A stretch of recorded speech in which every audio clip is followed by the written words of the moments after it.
Hello guys, welcome back again. उसके होने से तो शुरू करते हैं सीधा स्टोरी से, जहाँ अनन्या मीरा से अपने घर जाने की बात कहती है। तो वही मीरा, तुम जा रही हो, ये कहते हुए मीरा की वॉइस खुद के कंट्रोल में नहीं रह पाती।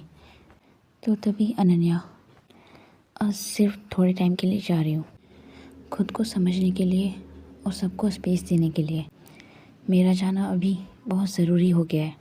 मीरा अनन्या को सुनकर कुछ नहीं कहती, बस उसके हाथ की फिंगर काउच पर टैप टैप करती रहती हैं। और वो फिर अनन्या से पूछ ही लेती है, तुम्हें सही लगता है इस तरह तुम्हारा जाना? तभी अनन्या बहुत ही स्लो वॉइस में, मुझे लगता है ये ज़रूरी है। और उस मोमेंट ये दोनों जानती थी कि ये डिसीजन अनन्या के लिए आसान नहीं था, पर शायद अब इसको रोका भी नहीं जा सकता था। और यहीं से एक नई दूरी धीरे धीरे अपनी जगह बनाने लगती है, बिना किसी झगड़े के, बिना एक दूसरे को जाने, बस खामोशी के साथ। तो वहीं शाम का वक्त, आरव जो अपने रूम में फ्लोर पे बैठा हुआ था, शायद कुछ ब्लॉक से एक घर बना रहा था। तो वहीं अनन्या जो डोर के पास खड़ी कुछ देर तक बस आरव को देखती रही, और फिर वो धीरे से अंदर आकर आरव के पास ही ज़मीन पर बैठ जाती है। और तभी स्माइल करते हुए, आरव क्या बना रहे हो तुम? तभी आरव बिना देखे ही बोलने लगता है, घर। घर? किसका घर? तभी आरव एक ब्लॉक को उठाकर उसे एडजस्ट करते हुए, हमारा। अनन्या जैसे ही आरव का ये जवाब सुनती है, उसके दिल में एक चुभन सी होने लगती है, लेकिन वो खुद को संभालते हुए कहती है, तुम्हारा घर बहुत सुंदर है आरव, पर मुझे तुमसे एक बात करनी है। आरव जैसे ही सुनता है, वो अपने ब्लॉक को रोक देता है और फिर धीरे से अनन्या की तरफ मुड़कर देखते हुए, बात अच्छी वाली? तभी अनन्या अपना सिर हिलाती है और फिर कहती है, अच्छी भी और थोड़ी मुश्किल भी। आरव ये सुनकर बस अपने आईब्रोज को सिकोड़ लेता है और फिर कहने लगता है, जैसे इंजेक्शन? अनन्या तो मानो ये सुनकर ज़ोर ज़ोर से हंसी देती है। तभी वो एक गहरी सांस लेते हुए, इंजेक्शन से थोड़ी कम दर्द वाली। और तभी वो अपनी बात को कंटिन्यू करते हुए बहुत ही प्यार से आरव के दोनों हाथों को होल्ड करके, आरव तुम्हारी मम्मी के जैसे तुम्हारा ये घर है ना, और जैसे तुम अपनी मम्मा के साथ रहते हो। तभी आरव बीच में ही बोल पड़ता है, यहीं? तो वही अनन्या एक हाथ को उसके चिक्स पर ले जाकर कहती है, हाँ यही, लेकिन जैसे ये तुम्हारा घर है वैसे भी मेरा एक घर है। आरव ये सुनकर बस चुप हो जाता है। तभी अनन्या, मेरे भी मम्मी पापा हैं जो मुझे बहुत मिस करते हैं, बिल्कुल वैसे ही जैसे तुम अपनी मम्मा को याद करते हो। ये सुनकर आरव के फेस के एक्सप्रेशन थोड़े बदलने से लगते हैं। तभी वो अपना सर नीचे करके धीरे से पूछ ही लेता है, तुम चली जाओगी? तो वहीं ये सुनकर अनन्या की आंखें थोड़ी नम सी हो जाती हैं। लेकिन तभी अनन्या, बस थोड़े टाइम के लिए, जैसे जब तुम स्कूल जाते हो और फिर शाम को वापस आ जाते हो ना, ठीक वैसे ही। तभी आरव ये सुनकर हाँ कहता है और फिर अचानक ही, मैं भी चलूँ तुम्हारे साथ?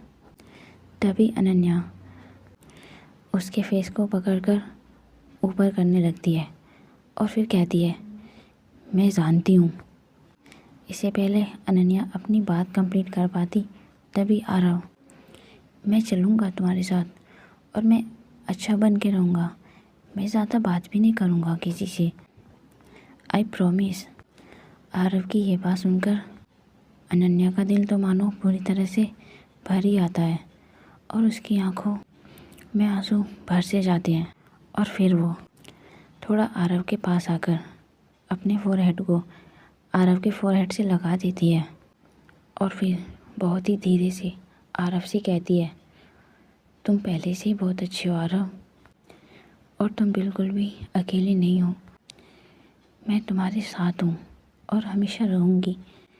अनन्या की ये बातें सुनकर आरव की आंखों में एक डर सा आ जाता है। तभी वो अपनी टूटी फूटी वॉइस में, तुम मुझे भूल जाओगी। तभी अनन्या आरव की इस बात से उसका फेस अपने दोनों हाथों में थाम लेती है। मैं तुम्हें कभी नहीं भूलूंगी आरव। मैं बेशक तुमसे दूर रहूँगी, लेकिन तुमसे दूर कभी नहीं रह पाऊँगी। वहीं आरव जो कुछ देर सोचने लगता है और फिर धीरे से पूछते हुए, तुम घर जाकर फ़ोन करोगी ना मुझे। वहीं अनन्या थोड़ा मुस्कुराते हुए, रोज़, मैं हर रोज़ तुम्हें वीडियो कॉल करूँगी। ये सुनकर आरव के फेस पे एक स्माइल सी आ जाती है और फिर वो भी एक डीप ब्रीथ लेता है और फिर जिस ब्लॉक से वो घर बना रहा था उनकी तरफ देखने लगता है और फिर उनमें से एक ब्लॉक उठाकर अनन्या को देते हुए कहता है, ये तुम्हारा है। मैं तुम्हें ये इसलिए दे रहा हूँ ताकि तुम मुझे याद रखो। वहीं अनन्या उस ब्लॉक को अपने हाथ में लेकर अपनी मुट्ठी को बंद कर लेती है और फिर कहती है, आरव, मैं अभी जा रही हूँ लेकिन जल्दी ही वापस आऊँगी। आरव ये सुनकर अपना सिर हिलाता है। उसकी आवाज़ अब बिल्कुल शांत हो चुकी थी और फिर वो अपनी नम आँखों से कहता है, जल्दी आना।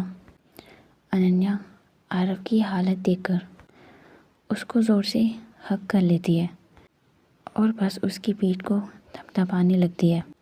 रूम के अंदर कोई रोना नहीं था, कोई शोर नहीं था, बस आरव और अनन्या जो एक दूसरे को प्यार से समझना सीख रहे थे।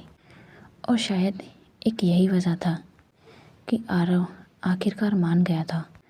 तो वहीं कुछ देर बाद अनन्या जो अपने ही रूम में धीरे धीरे करके अपने एक बैग में अपने क्लोथ्स रख रही थी और उसी वक्त वार्डरोब से उसका एक दुपट्टा अनन्या के हाथ में आता है। ये वही दुपट्टा था जब आरव ने पहली बार अनन्या का दुपट्टा अपने हाथ से पकड़ा था। अनन्या जैसे उस दुपट्टे को देखती है उसको आरव की सारी चीज़ें याद आने लगती हैं और वो बस उस दुपट्टे को कुछ देर तक होल्ड करके खुद से लगा लेती है और फिर खुद के इमोशन पर कंट्रोल करते हुए उसको भी बैग में रख देती है। तो वही नंदिनी जो अनन्या के रूम के डोर पर चुपचाप खड़ी ये सब देख रही थी, वो कुछ नहीं कहती, बस इतना ही बोलती है, क्या तुम तैयार हो। अनन्या नंदिनी की आवाज़ सुनकर अपना सिर हाँ में हिला देती है। तो वही नीचे ड्राइंग रूम में आरव और अनन्या साथ बैठे हुए थे। आरव के हाथ में वही छोटा ब्लॉक था जो उसने अनन्या को दिया था, जिसे उसने बहुत ही टाइटली अपनी मुट्ठी में दबाए रखा था। और कुछ ही देर में अनन्या जो सीढ़ियों से उतर रही थी, लेकिन आज उसके कदम में कोई आवाज़ नहीं थी। उसका हर कदम आगे बढ़ता हुआ उसके दिल पर बहुत भारी पड़ रहा था। आरव जो अनन्या को देखकर अब खड़ा हो जाता है और फिर बहुत धीमी आवाज़ में, तुम अभी जा रही हो। तो वहीं अनन्या उसके सामने आकर अपने नीज पर बैठते हुए, हाँ आरव, पर तुम्हें याद है ना मैंने क्या बोला था।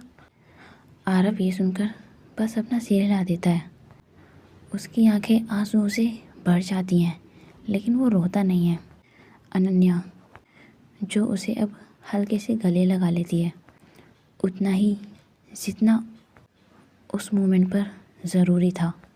और फिर उसके कान के पास आकर, मैं फ़ोन करूँगी तुम्हें हर रोज़। और वो ये कहते हुए खुद को आरव से दूर कर लेती है। तो वहीं आरव जो अपनी टी शर्ट को अपने ही हाथ से पकड़कर उसे खींच रहा था।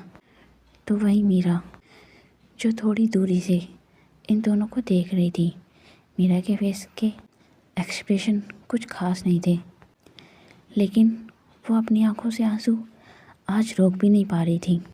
अनन्या जैसे ही उसकी तरफ मुड़ती है, दोनों की नज़रें आपस में टकरा जाती हैं।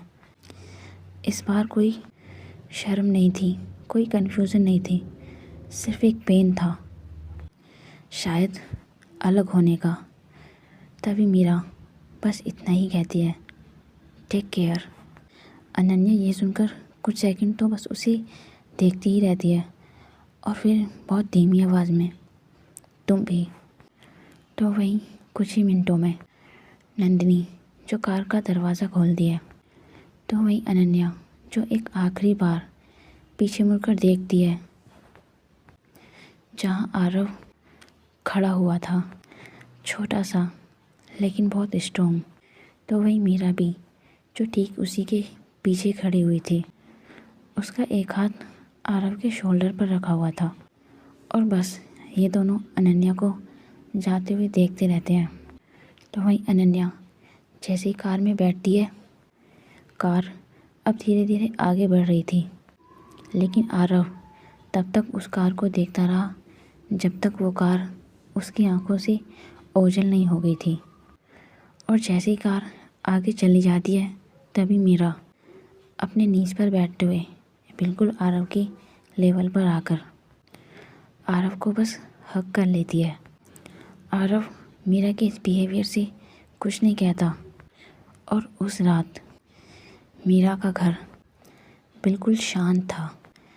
घर में कोई शराबा नहीं, कोई शोर नहीं, सिर्फ एक खालीपन जो आज हर एक कमरे में था। तो वहीं कहीं दूर अनन्या, जिसकी आंखों से सिर्फ आंसू बहे जा रहे थे, क्योंकि आज वो कुछ रिश्ते जो पीछे छोड़कर आ चुकी थी। और तभी उसकी कार एक गेट के सामने रुक जाती है। रात ज़्यादा गहरी नहीं थी, बस हवा में एक ठंडक थी, ठीक वैसी ही ठंडक जैसी सफ़र के बाद फील होती है। तभी नंदिनी कार से उतरकर पीछे का दरवाज़ा खोलते हुए, हमारा सफ़र बस यहीं तक था। वहीं अनन्या जो नंदिनी को देखते हुए कार से अब बाहर उतरने लगती है, और जैसे ही वो कार से उतरती है, उसकी नज़र गेट पर लगी एक नेम प्लेट पर लगती है, वर्मा निवास। जैसे ही वो ये पढ़ती है, उसकी ब्रीथ अपने आप ही थोड़ी स्लो हो जाती है। और तभी अनन्या, थैंक यू नंदिनी। नंदिनी जैसे ही सुनती है, वो एक पल बस उसे देखने लगती है, और फिर कहती है, घर आकर खुद को थोड़ा वक्त देना। और ये कहते हुए वो अनन्या से एक हग करके अपनी कार में बैठकर बाहर से ही चली जाती है, जैसे वो जान गई हो कि ये अंदर की दुनिया अनन्या को सिर्फ अकेले ही फेस करनी है। अनन्या जो कुछ सेकंड गेट के ही बाहर खड़ी रहती है, और फिर एक गहरी सांस लेकर एक कदम आगे बढ़ाकर बैल को बजाने लगती है। और कुछ ही सेकंड में जैसे ही दरवाज़ा खुलता है, अनन्या, ये कोई और नहीं, अनन्या की माँ सुनीता वर्मा थी, जो अनन्या को दरवाजे पर खड़े देखकर थोड़ी सरप्राइज हो जाती हैं। और वो फिर आगे बढ़ते हुए, तू अब इस वक्त, और वो ये कहते हुए अनन्या को बस हग कर लेती हैं। और तभी वो शायद थोड़ी कंप्लेन करते हुए, तू बताकर भी नहीं आई, और फिर कहती है कि घर बहुत याद आता है।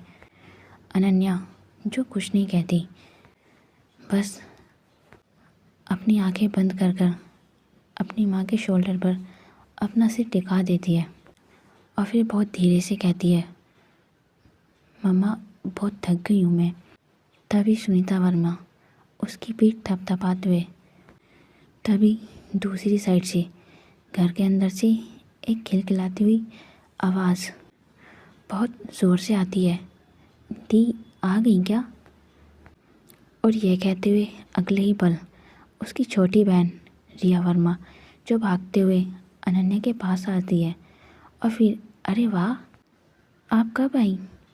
बड़ी मैडम को फाइनली याद आ गया कि घर भी होता है। अनन्या जो रिया को देखकर अपने बैग को नीचे रखती है और फिर कहती है हेलो बोलने का भी तरीका होता है। रिया जो ये सुनकर अपनी आंखें थोड़ी छोटी कर कर अनन्या को देखने लगती है और फिर कहती है तुम जब से शहर गई हो ना, तब से तुम्हारा डायलॉग भी ऑफिस टाइप के हो गए हैं। सुनीता जैसे ही ये सुनती है वो हंसने लगती है और फिर कहती है बस करो तुम दोनों, और अनन्या तू पहले अंदर चल। और वो अनन्या का हाथ पकड़कर उसको लिविंग रूम की साइड ले जाती है। लिविंग रूम वही पुराना, बिल्कुल सिंपल सा, एक साइड एक सोफ़ा तो दीवार पर लगी फैमिली फ़ोटोज़। एक फ़ोटो ऐसी थी जिसमें अनन्या स्कूल यूनिफॉर्म में खड़ी हुई थी और रिया ठीक उसी के पास। अनन्या की नज़र जाने अनजाने में उस फ़ोटो की तरफ रुक सी जाती है तो वहीं काउच पर बैठे उसके फादर साहब रमेश वर्मा जो शायद एक बुक पढ़ रहे थे। उनका चश्मा उनकी नाक पर लगा हुआ था और फेस पर वही शांत भाव जो हर स्कूल टीचर के साथ रिटायरमेंट के बाद भी रहते हैं। और तभी वो अपनी स्ट्रॉन्ग वॉइस के साथ आ गई तुम। उनके शब्द ज़्यादा नहीं थे लेकिन बहुत कठोर थे। तभी अनन्या उनके पास जाकर धीरे से उनके पैर छूने लगती है। पापा। तो वही रमेश वर्मा जो अनन्या का सिर थपथपाने लगते हैं। तभी अनन्या सॉरी, देर हो गई थोड़ी, रास्ते में थोड़ा ट्रैफिक मिल गया था। तभी रिया तुरंत अनन्या को टोकते हुए दी ट्रैफिक था या कुछ और ही था, और वो ये कहते हुए अनन्या को अपने आई ब्लिंक करके दिखाने लगती है। तो वहीं अनन्या जो काउच पर से एक तकिया उठाकर उसकी तरफ ज़ोर से फेंक देती है और फिर थोड़ा गुस्से से ज़्यादा फिजियोलॉजिस्ट मत बन। तो वहीं रिया जो ज़ोर ज़ोर से हंसने लगती है और फिर उसके पास ही आकर बैठ जाती है और फिर कहती है पर सच बताओ ना दी, तुम बदली बदली सी लग रही हो, कुछ तो बात है। तो वही अनन्या की माँ जो किचन की तरफ जाते हुए कहने लगती है चाय बना लेती हूँ, रात लंबी लगती है और तुम भी बहुत थकी हुई लग रही हो। तो वही अनन्या जो अब बिल्कुल काउच से टिककर बैठ जाती है और फिर अपनी आंखें बंद कर लेती है। अनन्या के पापा जैसे ही अनन्या को देखते हैं वो कहते हैं यही तो सुकून है, तुम्हें यहाँ देखकर बहुत अच्छा लग रहा है। आज के लिए इतना ही, मिलते हैं नेक्स्ट पार्ट में। तब तक आप अपना और अपने चाहने वालों का ध्यान रखें। बाय।